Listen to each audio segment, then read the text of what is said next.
Republicans have said the border is a top issue. Well, the Senate has been working on a deal that would dedicate billions of dollars to addressing the crisis at the border, a deal that would give Republicans much of what they have been asking for. And guess who put the brakes on it? Donald J. Trump. In a closed-door meeting yesterday, Minority Leader Mitch McConnell poured cold water on the deal, saying, quote, "We don't want to do anything to undermine him." Him, as in Donald Trump.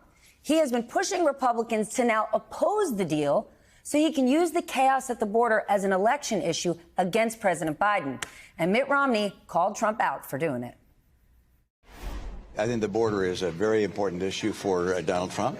And the fact that he would communicate to Republican senators and congresspeople that he doesn't want us to solve the border problem because he wants to blame Biden for it is really appalling.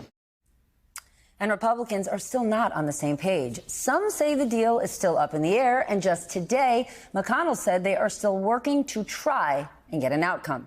Joining me to discuss, Robert Gibbs, former Obama campaign senior advisor and White House press secretary under President Obama. And Mark McKinnon joins us, former advisor to both George W. Bush and John McCain. Mark, it's fair to say politics is tough and winning is important. But is it important enough to turn down an incredible deal for Republicans on the border crisis just to placate Trump and rob Biden of a win? Well, as Mitt Romney said, it's appalling. And, for an issue that Republicans have been banging the drum over and over to say it's a crisis on the border that's affecting Americans every day, and to suggest that the crisis can be conveniently put off until November for political advantage for Trump is just pure hypocrisy. And it just, once again, sends the message that all Trump really cares about is himself and gaining political advantage. It doesn't really care about what's affecting Americans on the border and elsewhere that are being affected by the border problem. So it's all about what helps Trump and not what really helps the country. Robert, the two top issue for Republicans we've heard is the economy and the border. The economy is clearly doing well. So is that why Trump wants this deal scratched? Because if you've got a strong economy and the border being addressed, he's got nothing left to run on? Yeah, I mean, it's just clear he wants the issue. He wants the chaos. He wants the crisis. He wants the visual. He wants all that, quite frankly, he didn't solve and has bedeviled, quite frankly, many presidents. But it's just pure politics at its heart. Stephanie, our politics has changed in an almost countless number of ways in many years, over the many years. I remember back in 1996, less than 3 months before the general election, Bill Clinton's running for re-election against Bob Dole. Newt Gingrich is in charge of a Republican Congress. And that Republican Congress passes a minimum wage increase, a health insurance portability bill written partly by Ted Kennedy, and welfare reform, something Bill Clinton had campaigned on in 1992 and Republicans had campaigned on in 1994. So there's precedent for doing not just issues during an election year, but big issues, unless you decide you'd rather play politics than solve it. Okay, so Mark, let's say Republicans shut this down, nothing happens. Here's my question.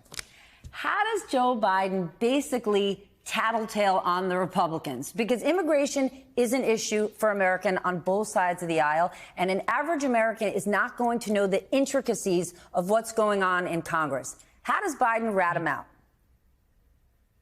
Well, I think he stands up and he quotes Mitt Romney, and he quotes others who are saying we had a deal, we had a good deal, and that just because Trump wanted political advantage, he wanted to put it off till November. We could have solved it now. So I think you're right, Stephanie. The big issues for Republicans are immigration, the economy.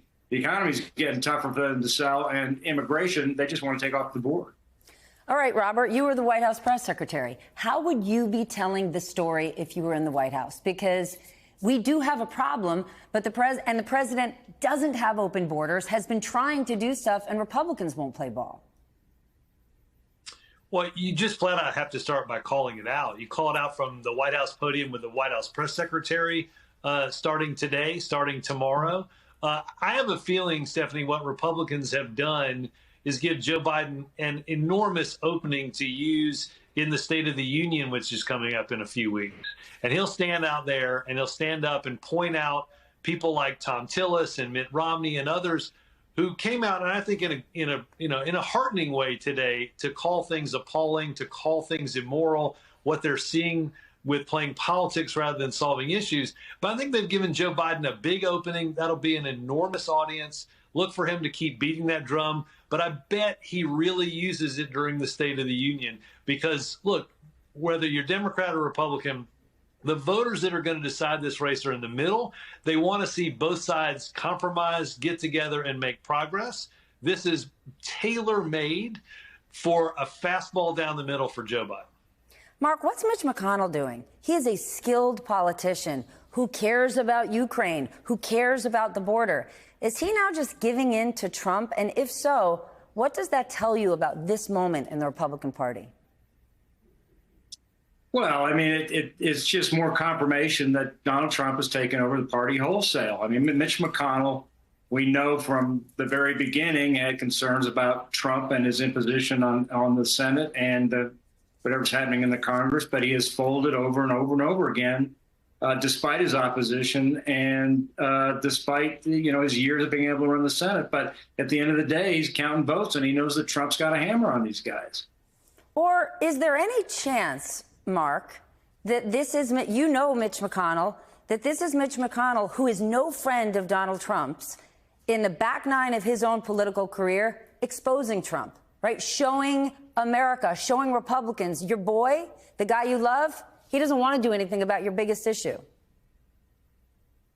Well, listen, I wouldn't sleep well at night if I were messing with Mitch McConnell. And I think that if this deal gets scuttled for whatever reason, I think that McConnell will, in classic McConnell fashion, find a way to get out a knife in the phone booth and drop some blood on the floor. Robert, you agree? Yeah, absolutely. And look, I think one of the things that Mitch McConnell and others are going to start talking about, because as you rightly mentioned, aid to Ukraine is tied up in this. And so the winner in this deal also is Vladimir Putin. Something I think you'll hear a lot about also in the State of the Union, also by Joe Biden, and I think also by Republicans that are concerned about what happens if our aid stops and Russia is victorious in Ukraine. What does that mean for the rest of Europe? What does that mean for the rest of the world? All of that is bad.